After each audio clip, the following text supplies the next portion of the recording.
Abra su Biblia o manténgala abierta en Primera de Pedro 3, del 13 al 17, y vamos a hablar hoy santos en el sufrimiento, en el marco de esta serie que hemos denominado Esperanza que santifica, enmarcado en la carta del apóstol Pedro. Así que la verdad que ha sido un descubrimiento para mí esta carta. Yo nunca había predicado en esta carta, así que ya es el tercer sermón que predico en el marco de esta serie, y la verdad que ha sido una bendición para mí. Permítame leer el versículo 13, que es el inicio de mi sermón. Dice: ¿y quién es aquel que os podrá hacer daño si vosotros seguís el bien?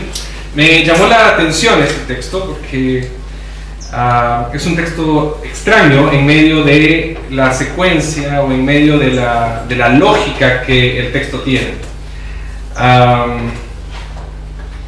Una persona es verdaderamente feliz cuando se dedica a practicar el bien, y eso es un poco la lógica que está planteando el texto, pero la verdad que no es un texto valórico. La Biblia no es solamente un libro que te dice cómo debes comportarte y qué es lo que va a pasar contigo, si te portas bien o te portas mal. En realidad este texto y los textos de la Biblia son para desafiarnos, confrontarnos, transformarnos. Entonces, previamente a esto, los versículos anteriores estaba hablando de la paz, y dice que la paz, que es el verdadero bienestar, no es automática, y él nos hablaba de eso en el sermón pasado. Necesita ser buscada con intensidad, necesita ser buscada con pasión, y la palabra de Dios nos exhorta repetida y constantemente a vivir en paz, a buscar la paz, y paz como el bien de Dios, como algún autor lo ha llamado, paz como el bien de Dios, como el bienestar para los judíos. Ustedes saben que paz era shalom, era el bienestar, y un autor lo llama como el bien de Dios. Y el versículo 11 nos dice: apártate del mal, haz el bien, busca la paz, sigue la paz. Y la verdad que viene a desafiarnos con una pregunta, y nos dice: ¿y quién es el que podrá hacer daño si vosotros seguís el bien? Y ahora en este versículo nos habla de seguir el bien, pero esta palabra seguís, y aquí es donde comienzo, es en realidad la misma palabra que se utiliza para seguir un movimiento terrorista. Y es muy extraño. Es muy interesante, porque dice que nosotros tenemos que seguir el bien, y la extracción de la palabra, la raíz de la palabra es con la misma pasión que un terrorista sigue su causa. Entonces es interesante, porque ya de entrada el apóstol nos dice que esto es algo revolucionario, esto es algo escandaloso. El apóstol Pedro, que había conocido a su compañero de milicia, a otro apóstol que se llamaba Simón, no sé si ustedes se acuerdan, Simón el Celote era un terrorista, aquellos que se estaban armando con armas para derrocar el imperio romano. Entonces yo me imagino que el apóstol Pedro con el apóstol Simón se juntaban a conversar, y Simón le comentaba a Pedro acerca de cómo era seguir la revolución, y ahora Pedro se recuerda de eso y dice: claro, esto tiene que ser así, seguir el bien tiene que ser con una pasión revolucionaria, tiene que ser con todo lo que eso implica. Entonces, en situaciones de quietud y normalidad, no deberían hacer daños, no nos deberían hacer daño por hacer el bien. Pero si nuestra pasión por la verdad, si nuestra pasión por la dignidad, si nuestra pasión por el bien común es revolucionaria, entonces es posible que suframos persecución por eso. Entonces cualquier sistema no quiere que movamos sus cimientos, y Pedro aquí nos presenta una pregunta que nos lleva a preguntarnos, obviamente, ¿realmente estamos siguiendo el bien con la pasión revolucionaria de Jesús? Eso no nos plantea de entrada el texto. Y bueno, ya obviamente ya de entrada digo, ¿cómo me da esa esa pauta del apóstol y dice, claro, yo estoy siguiendo el bien con la pasión revolucionaria de Jesús. Entonces, si esto es así, posiblemente el desafío es ser santos en el sufrimiento. El desafío aquí es entender que hay una alegría por detrás de eso. El desafío es entender de que hay una oportunidad que surge y que hay una postura que yo tengo que asumir en este proceso. Por eso hoy vamos a hablar de eso, santos en el sufrimiento. Porque no tenía sentido el versículo 13 con el 14, sino. Entonces ahora sí tiene sentido el versículo 14 que nos diga Pedro, mas también si alguna cosa padecéis por causa de la justicia, bienaventurados sois, dice. Por tanto no os amedrentéis por temor de ellos, no os conturbéis. Muy bien, entonces los cristianos comenzaron a sufrir por causa de la justicia. Los cristianos en esa época comenzaron a tomarse en serio, a vivir por la verdad, a seguir el bien, a buscar la paz. Y que ciertamente todas estas características se reúnen en Jesús. Y quien garantiza esta verdad, esta justicia, este bien común, es Jesús y su proyecto en la tierra, que es el reino de Dios. Pero yo quiero detenerme aquí, quiero ser majadero en esto, quiero detenerme aquí, porque nosotros aquí estamos hablando de justicia, de verdad, de bien y de paz. Pero para nosotros en Occidente, este tiene un significado muy diferente al del primer siglo.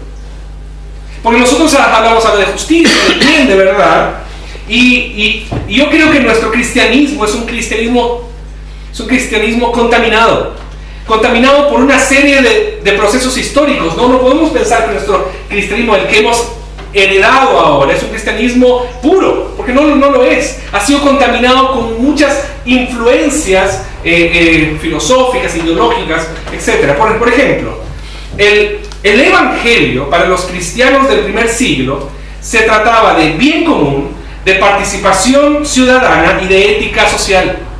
¿Y qué es lo que significa el evangelio para nosotros hoy? Significa bien privado, participación eclesial y ética privada o microética.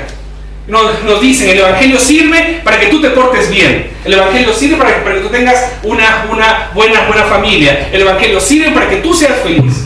Y el evangelio en el primer siglo, cuando el apóstol Pablo les está diciendo aquí, busquen la paz, busquen la justicia, les está diciendo, busquen el bien común.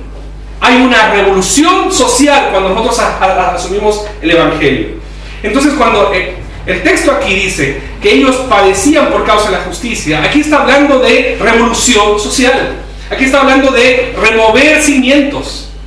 Aquí está hablando de justicia social, de aquella que es contestataria al sistema opresor, de aquella que interpela lo que no está de acuerdo con la justicia de Dios, de aquella que está en contra del bien común, de la dignidad humana, de la discriminación, etc. El evangelio toma una dimensión absolutamente distinta cuando la sacamos de nuestro yoísmo, de nuestro ensimismamiento, de que nosotros estemos bien y comencemos a pensar en el otro. Entonces ahí sí es lógico que varios de ellos se sientan amedrentados, como dice el texto, temerosos, conturbados, y Pedro los anima diciendo, ustedes son bienaventurados, ustedes son dichosos. Es muy interesante, ustedes son verdaderamente felices. ¿Por qué? Y ya lo he dicho eso antes alguna vez. Porque la mejor y mayor alegría es la alegría del otro. La mejor y mayor alegría es la alegría del otro. Entonces es aquel que entiende que no solo tiene que portarse bien. El evangelio no solamente sirve para una microética, sirve para una macroética. El evangelio sirve para buscar, para promover una ética otrocéntrica, una ética del bien común. Entonces el evangelio no es solamente el bien privado, es el bien común, no es la microética, es la macroética. No es solamente la participación eclesial, que nosotros vengamos a la iglesia, es la participación ciudadana también. Amén. En este sentido entonces, ahora sí digo lo que dije al principio, una persona es verdaderamente feliz cuando se dedica a practicar el bien, con pasión, con esta pasión revolucionaria. Los cristianos eran perseguidos de verdad. Sus bienes eran confiscados, eran dispersados y caminaban por la tierra como peregrinos. Y aún pasando por ese fuego, debían tomar conciencia de que habían sido bendecidos por Dios, llamados por Dios, elegidos por Dios para cumplir esta misión, y debían sentirse felices por eso. Eso dice el apóstol Pedro. Ser santos en el sufrimiento tiene que ver con asumir que fuimos separados para buscar la justicia y sentirnos alegres por eso. Sentirnos felices por estar haciendo el bien al otro. Esto es una virtud olvidada. Esto es una virtud cara hoy en nuestra sociedad. El solo hecho de pensar en el otro hoy en nuestra sociedad ya es revolucionario. Segunda cosa, ser santos en el sufrimiento nos lleva a ver que surge una oportunidad. Mi dedo tiene como... Versículo 15 dice: sino santificad a Dios el Señor en vuestros corazones, y estad siempre preparados para presentar defensa con mansedumbre y reverencia ante todo el que os demande razón de la esperanza que hay en vosotros. Muy bien, dice que nosotros tenemos que ser conscientes de nuestro llamado. Quiero ser claro aquí. Dios no nos ha llamado a ser felices en el sentido consumista de la palabra. Dios no nos ha llamado a tener salud en el sentido hedonista de la palabra. Dios nos ha llamado a ser santos, a ser separados, porque en la Biblia santo significa eso, apartados, separados para Él. Con todo lo que eso implica, entonces la santidad no tiene que ver con pureza, sino tiene que ver con separación, tiene que ver con asumir una identidad que es la de Cristo. Ya, entonces aquí nos confronta con una realidad en nuestro corazón. Pero hay algo en el texto que es muy interesante para el lector más atento, ya se dio cuenta. Pedro invierte la lógica. No sé si ustedes lo ven como yo lo veo. Él invierte la lógica y nos saca de lo aprendido. No nos dice: sean conscientes de que Dios separó sus corazones para Él. No nos dice eso. Dice todo lo contrario. Dice: sean conscientes de que perdón. Dice lo inverso. Dice: separen sus corazones para Él. Es decir, aísla tu corazón de todo aquello que te distraiga de que Él es el centro. Es una participación activa en el texto. Es yo aislando mi corazón, yo separando mi corazón, yo exclusivizando mi corazón, solamente para esta causa.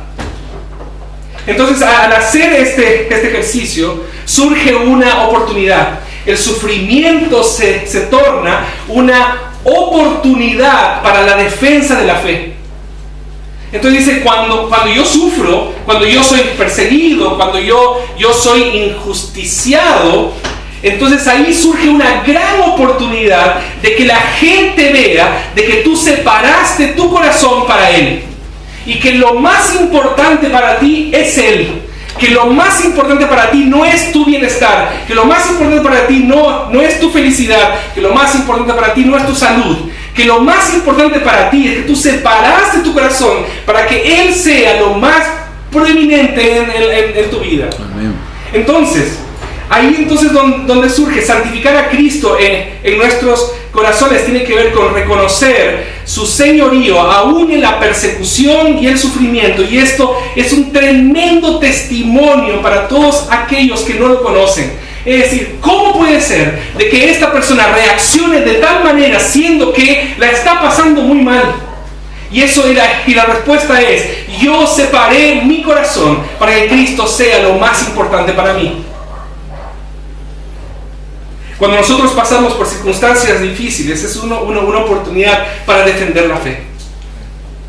Entonces, no solamente defendemos la fe con argumentos, no solamente defendemos la fe con pancartas, no solamente defendemos los principios cristianos con grandes manifestaciones.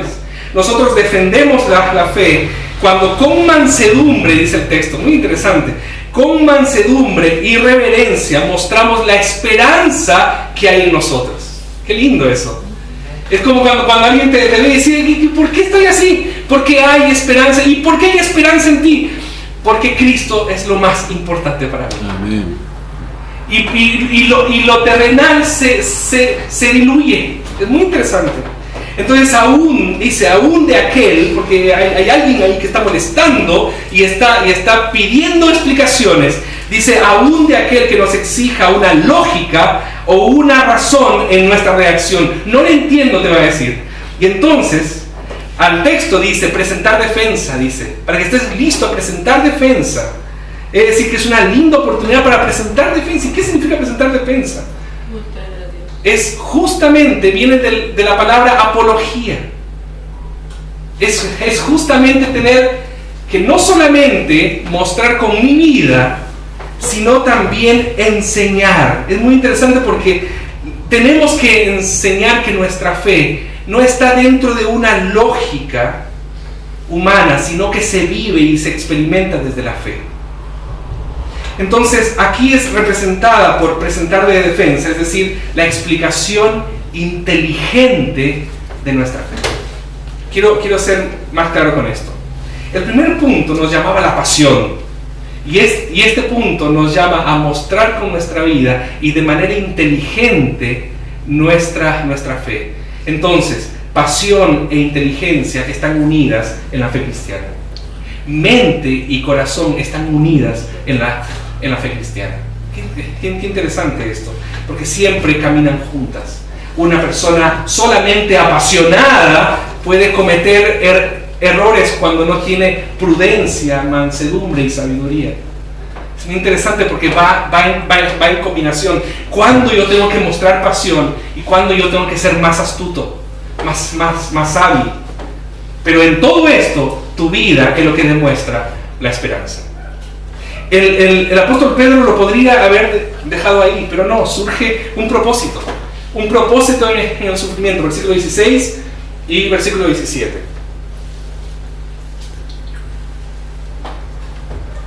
Dice, teniendo buena conciencia, para que en lo que murmuran de vosotros como de malhechores, sean avergonzados los que calumnian vuestra buena conducta en Cristo.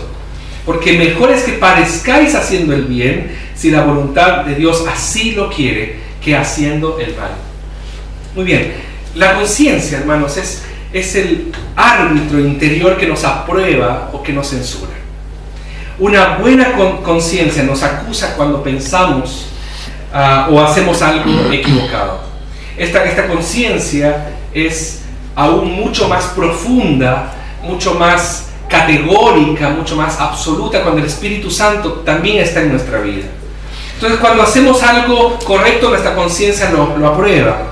Y la vida cristiana necesita ser coherente. Esta palabra buena conciencia tiene que ver con eso, con coherencia en la vida. O sea, es decir, yo no puedo demostrar santidad en público y vivir en pecado en secreto. Cura gatica, ¿no? Esa es la idea. Porque lo más probable es, y aquí va un poco la bomba que lanza Pedro, es que lo más probable es que podamos sentirnos tentados a pensar que las cosas van a salir bien cuando tenemos buena conciencia. Lo más probable es que pensemos de que porque somos coherentes, las cosas van a salir bien. Y el texto nos mantiene alertas y nos dice, no, hay un propósito en el sufrimiento. Dios no siempre nos librará del sufrimiento y de la injusticia humana. No es una promesa de Dios. Pero sí es una promesa de Dios que cuando pasemos por circunstancias difíciles, Él quiere hacernos crecer, quiere hacernos madurar y promover su propia gloria. Eso es como en la dinámica de nuestros hijos. Yo puedo tener toda la intención de que mis hijas no sufran ningún accidente. Yo puedo tener toda la intención de que mis hijas no se resfríen. Yo puedo tener toda la intención del mundo. Yo no les puedo prometer a ellas que siempre van a tener salud, que siempre las cosas les va a ir bien. Lo que les puedo prometer a ellas es que yo les voy a ayudar a entender sus procesos para que maduren a través de las circunstancias difíciles. Entonces, de esta manera nosotros demostramos que los que podrían murmurar, el texto dice eso, de nosotros como malhechores, les resultará en vergüenza. ¿Por qué? Porque verán que nada de lo que hacemos por otros, de lo que hacemos para otros, toda nuestra conducta, nuestras buenas acciones, nuestras actitudes de bondad, todas esas cosas tienen el único fin de reflejar a Cristo. Es muy interesante porque nosotros no buscamos hacer las cosas que hacemos para que nos digan que somos buenas personas. Al final eso da lo mismo, porque Dios no nos ha prometido que nos van a exaltar por eso. Dice, de hecho, en otras partes de la Biblia, dice que nuestras buenas obras las hacemos para que glorifiquen a Dios, no para que nos glorifiquen a nosotros. Amén. Por lo tanto, la promesa aquí es que todo lo que hacemos sirve para glorificar a Dios, y no serían posibles, y aquí es muy muy clave el texto cuando dice vuestra buena conducta en Cristo. Eso quiere decir que no serían posibles si no son a través, por y en con Cristo. Entonces, si nos dieran a elegir, quiero terminar con esto. Si nos dieran a elegir padecer haciendo el bien y disfrutar haciendo el mal, ¿qué es lo que elegirías? Estamos en un contexto de iglesia y todos, pastor, obviamente, padecer haciendo el bien. Pero como estamos en casa aquí, como somos pocos y nos conocemos mucho, salimos de aquí y otro cuento.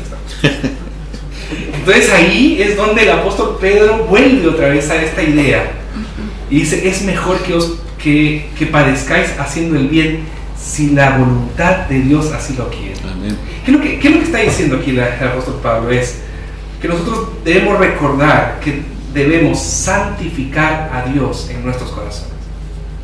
Es decir, si Dios dice, tú vas a padecer haciendo el bien, que yo le pueda responder a Dios y le pueda decir, Señor, yo te he santificado en mi corazón. Yo estoy dispuesto a eso. Con pasión, con inteligencia, yo quiero mostrar que mi esperanza está en ti. Amén. Es tremendo. Tremendo.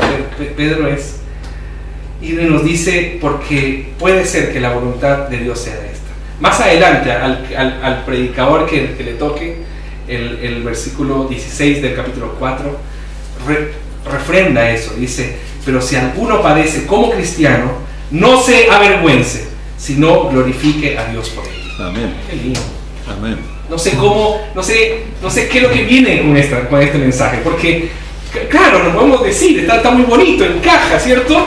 Ser santos en el sufrimiento implica asumir la alegría de vivir una ética del reino. Fantástico.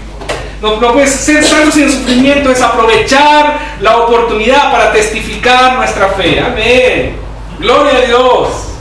Ser santos en el sufrimiento es confirmar el propósito de hacernos crecer.